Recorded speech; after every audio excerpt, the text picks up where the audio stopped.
Assalamu alaikum wa rahmatullah. This is Hani Ismail from Planning Engineer website. In this lesson, we are going to talk about project closing, the last phase in our project. The final phase of project management where all activities are completed and the project is formally closed. Actually, I see some engineers don't pay more attention to closing stage while it is very important. Why do we pay attention to the closing phase? We need to ensure that all project objectives are met, stakeholders are satisfied, and to provide a structured approach to the project transition to the next phase. Because we can perform project closing in a phase, not necessarily for a project. We can close a phase and start a new phase. Also, project closing process is important for allowing documentation, lesson learned, best practices for future projects. The steps involved in project closure is very simple. We would like to delivering the final project deliverables to the client, obtaining formal acceptance and sign-off from stakeholders, conducting lesson learned session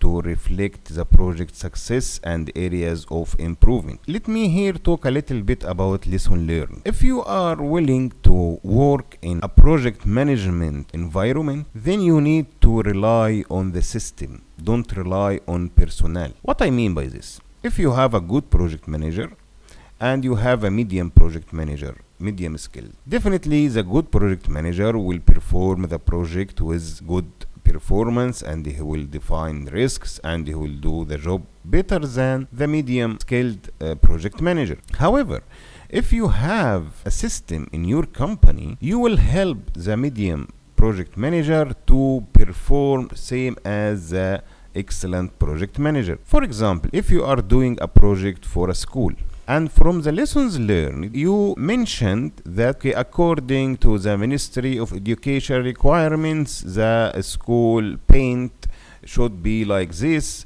the furniture should be like this, although it is not written clearly in the specification or the documents, but these are requirements we learned from the handing over stage. This line of information will help the next project with the same client or the same stakeholder to tell others, okay, take care, we have this lesson learned. So lessons learned is very important in the level of the company.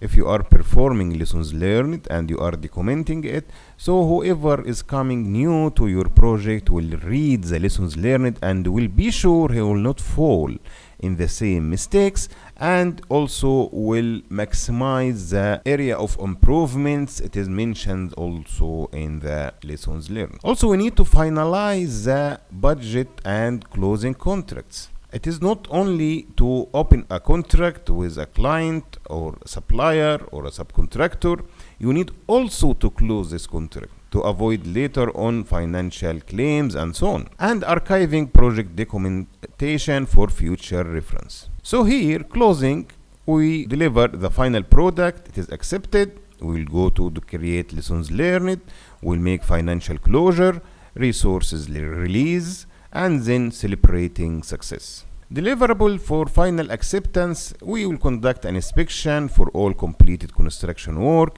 ensure that all deliverables meet the quality standard and the specification. Also, we need to address any comments in the punch list before the final acceptance. Delivering the final product also might involve getting approval from the different authorities. You need to be sure that you have all the approval. Lessons learned, as we discussed earlier, reflect the changes, successes, and failures. So also you should mention the failures. If you did something wrong and you could do it in another way to prevent these failures, then you need to mention it. I know it is not easy for someone to say, okay, I made a mistake, but this is what project management said. Identify best practices and the area of improvement. Like, okay, we did this thing by this way, we could improve it by doing that way. For example, as I mentioned, you constructed the project using one tower crane, for example. And you can say, okay, if we use the 2 tower cranes, the cost will be higher, but we could save, for example,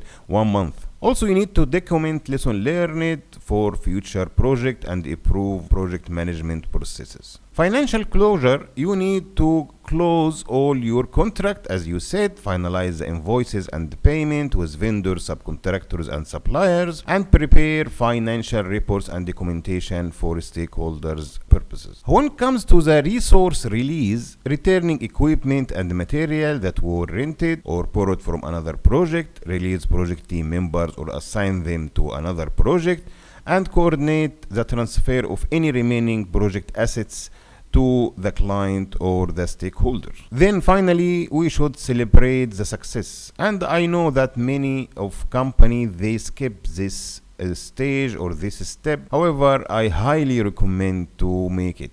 Celebrating the success, completion of the project, and acknowledge the hard work and dedicated for the project team. Host a project closing ceremony or event, thank team members and the stakeholder for their contribution. To be honest, it is very important because celebrating success will motivate the project team and for the next project, and also will give a good indication to the ongoing projects. Once we finish, we can have a nice ceremony to celebrate our success in this project. So here, congratulations, you finished your project, but still we didn't finish our course, because the next lesson or the next video is very important, because now we completed the project management fundamental course. But what is next?